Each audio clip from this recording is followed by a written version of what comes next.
everybody, I'm Tom Vasel, and today we're taking a look at Elden Ring, the board game. Now, Elden Ring, let's talk about the video game first.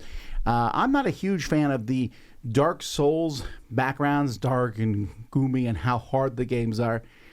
And yet somehow I got suckered into playing Elden Ring, and it's in my top 10 games of all time. I really like the game. An open world, lush and beautiful, and grotesque and dark at the same time. It's kind of a weird mix of those. Very hard game, but I have beaten it. I'm actually playing through a second playthrough of it. I've also played through the expansion. I haven't beaten that. But Elden Ring is an open world exploration game with huge boss fights. I think there's 80 to 100 boss fights in the game, and there's a lot of them. But there's also enemies everywhere. You die all the time, but it's completely wide open. It's hard for me to understand how to take a sandbox game like that and make it into a board game. I just don't think that's a really feasible thing. Sandbox board games are hard to do. The early previews of Elden Ring, the board game, were very positive from everybody, and I really like this theming. Now, realize that Elden Ring is a huge game, and because of that, the board game is huge. The first crowdfunding campaign for Elden Ring, the board game, was a metric ton of stuff, and it was maybe 1/4 of the video game at best. This box, what I have here, is even smaller than that. This box is kind of a portion of the beginning area with a boss, completely optional. You never have to go to this area, but if you're first playing the game, it's one of the areas they recommend you go to first because it's easy. In fact, the big boss in this game is the first boss that I beat with the help of a Dice Tower fan. I can beat him easily now. I'm kind of like, how did I lose to this guy the first time? But yeah, so you learn that. So that's what this game is. So I'm not doing an overview of this game. Instead, I'm going to kind of talk about how the game works and my thoughts on it. So when you play Elden Ring, you can play through this game. You can then go from this box to another box. Stormvale Castle is like the first main dungeon in the video game, and that's extra stuff. This here is just Castle Morn. It's an optional little castle down at the bottom. It's kind of a mini dungeon of sorts. But when you play through this game, you're not necessarily missing the other stuff, but it is a little weird, and I'll come back and talk about that more later. But in this book, they talk about, in the rule book, there are 5 different kinds of scenarios. So when you play through this, you will go to one scenario that then might point you to another scenario, and then nothing is linear necessarily. So after I do this scenario, I'll go to another one. There's exploration scenarios, gauntlet scenarios, dungeon scenarios, boss scenarios, and narrative scenarios. Now, 3 of these scenarios, the gauntlet scenario, the dungeon scenario, and the boss scenario, are kind of, they're combat. They're very, very similar. I mean, the boss scenario is like, hey, you fight a boss. And it's a little bit different than fighting the gauntlet scenario, and the dungeon scenario is kind of a mix between those two. The exploration scenario is where you're going to be turning over a bunch of hexagonal tiles and going around and exploring things. And then the narrative scenario is just a big choose-your-own-adventure section. So let's start with that first. This one kind of threw me because this is the first one I was in. And you're going through, and it's like you have some guards. You can attack them or run away. I run away a lot in Elden Ring. But so I attack the guys, and it's like, you beat them. I'm like, oh, okay. So they take a lot of stuff and just put it down to story. You're going here and story here and choose your own adventure. Every once in a while, you have some tests in which you'll be flipping over cards from your personal deck to accomplish these tests, which could hurt you or help you or if nothing else, tell you what direction you go with the story. And there's a lot. There's a lot of these narratives. There's big like I said, big choose your own adventure. And that's how that works. The exploration, and I guess with the narrative, I should say that I enjoyed that, but it kind of threw me off because that's not what I was expecting from a game about Elden Ring, to kind of take everything down to just a choose your own adventure. The exploration, you turn over hexagons and you're moving on these hexagons, and occasionally there might be something to fight, but for the most part, you're finding materials and you're trying to accomplish goals. As you turn over each hexagon, you put a bunch of tokens on it, and it is incredibly fiddly. and you're trying to find a specific spot. Now, in Elden Ring, one of the coolest things about the game, the video game, is the exploration. An amazing weapon, an amazing piece of armor, an amazing whatever might be found around a weird corner somewhere. You never know where anything is, and that's what's really awesome about the game. But this takes that exploration and makes it more random.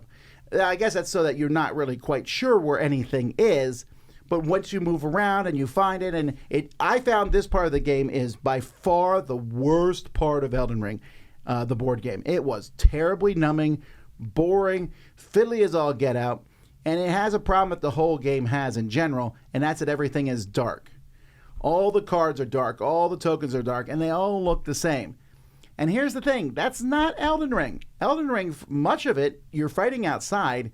Yes, you go in dungeons and stuff, but there's a lot of outside fights, and they're gloriously lit and easy to see, and all the weapons are big and colorful and all kinds of stuff. And this game, I think, concentrates too much on the darkness to the point where the vast amount of cards you get in here all kind of look the same. And I don't know, I just found that, and the tokens being the same as, like in the game, in the video game, I'm running and I grab different resources and I'm on my horse and I'm grabbing them, and it's a quick thing. Here it was like, I go here, I pick up a token, and again, I really dislike the exploration scenarios vastly. I have heard that they are changing them in the new version of this, and so good. Now, the gauntlet scenarios and the boss scenarios, they're interesting. I mean, this is kind of the bread and butter of Steamforged games, the folks who made this. They like having giant boss fights and the whole pre-programmed thing. And the game, Elden Ring, is just like every one of these games where you're constantly leveling up. I will say for the board game version of this, the leveling up is more interesting than normal. Finding weapons is interesting. Your combat deck is a mix between your weapon that you have and the leveling up of that weapon and your armor or shield or what have you. And I really like that. Having your own custom built deck is neat. And the lane battling, it's kind of a lane battler where you're in the same lane as the enemies going up and back and forth and fighting and stuff. It's a little pre-programmed, and I do miss, I don't think it fully accompanies the combat in Elden Ring, because the combat in Elden Ring is often, parry or roll and dodge and stab them in the back, or wait till they do their big thing and they pause for one billionth of a second, and that's when you stab them and hit with your weapon. But I'm okay. Like I said, it's hard to kind of put that into a video game. I thought the fights were fine. I don't think they're glorious and entertaining, and sometimes they vastly outstay their welcome, but they do bring in this particular one the different enemies and the way they attacked, and I'm like, oh. And see, that's for me, coming into this, is me taking a look at this and saying, wow, I recognize this, I recognize this, I recognize everything in this. And that's unusual for me with one of these video games turned into a board game. But again, I'm also kind of like, well, I'm only seeing 1% of the content that the video game has in this box. But I also don't want to own a stack of boxes that's as tall as me. Yesterday, or a couple days ago, someone showed me the dragon that you can get separately, and it's beautiful and everything. But do I want to pay all that for that one single fight and then buy another box to go through another thing? If you love Elden Ring, you might want all this and go into it, but I don't think the board game is strong enough for that. Like I said, the exploration part is terrible. The choose your own adventure part, I'm trying to think why I would ever play that over the video game, or why I would play any of this over the video game. Now, you can play this with other people, which the video game lets you play together in certain ways with boss fights and things like that. But this game, you also have summons in the video game and stuff, but the board game itself, I feel, comes across a little plodding. And since you can't see the lush and gorgeous world of Elden Ring, you have to kind of imagine it. But the story isn't necessarily strong enough for that. I don't think it's a hard game to play. They have a lot of different people involved with this game. But I feel like Steamforged games, if this is their best attempt at turning a video game into a board game, because their other ones have been kind of abysmal in the past. And I feel like this is not that great either. My overall rating of this is a 6 out of 10, and that's only because I like the theme so much. I mean, I have like the theme of the other games, that some of the other games they have too, but I want to like these games more. I just feel like it's all about, ooh, I see that content. Now, they had to make choices. They could not have every weapon in this game. They can't have that feeling of, if you jump over here and do this and you find this secret here and now you don't have to do this anymore. They try to put a little bit of that stuff in the game, but it's just hard to kind of shove all this stuff into the game. With how bad the exploration is, with how okay the narrative is, I mean, it's interesting, but I could just play other narrative role-playing games, right? And then the combat is just okay. What do they have going for it? Well, amazing miniatures. I mean, the miniatures are just fantastic. They look exactly like they do from the video game. They're terrific. The building your own deck as you level up and your weapons get better and stuff, I really like that too. I thought that was pretty solid. They have two different kinds of things. You have your one deck, which is your weapon and your armor mix. And if you've played Elden Ring, you know that your weapon and upgrading your weapon is the most important thing in the game, other than leveling up your stats. And this is a very unique way of leveling up your stats, where you have this deck that you're going to be flipping over to kind of take tests and do combat and see how much damage your stuff does. And the combination between those is really cool. It's the best part of the game. It just doesn't translate into as much fun as I want to, and the decks are still feel kind of random. Using cards to block and to stagger your opponent, that works pretty well, and I like that you can use cards to block and or that it doesn't have a roll continuously card. Maybe it does. I haven't seen everything.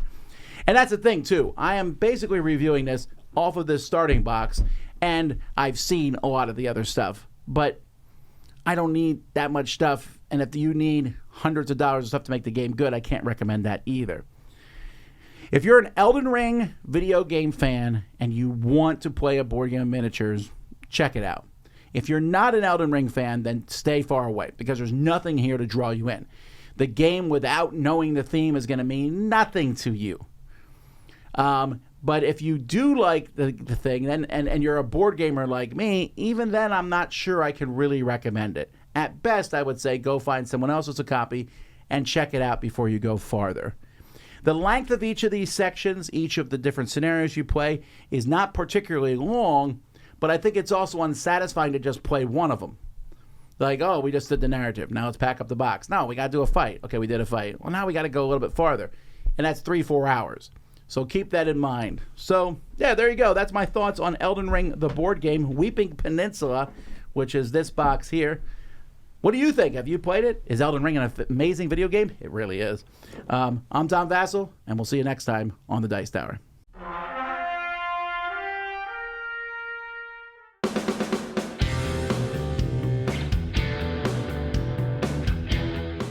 Hey everybody, thanks for watching this video. If you like this review or whatever you just watched, wasn't it amazing?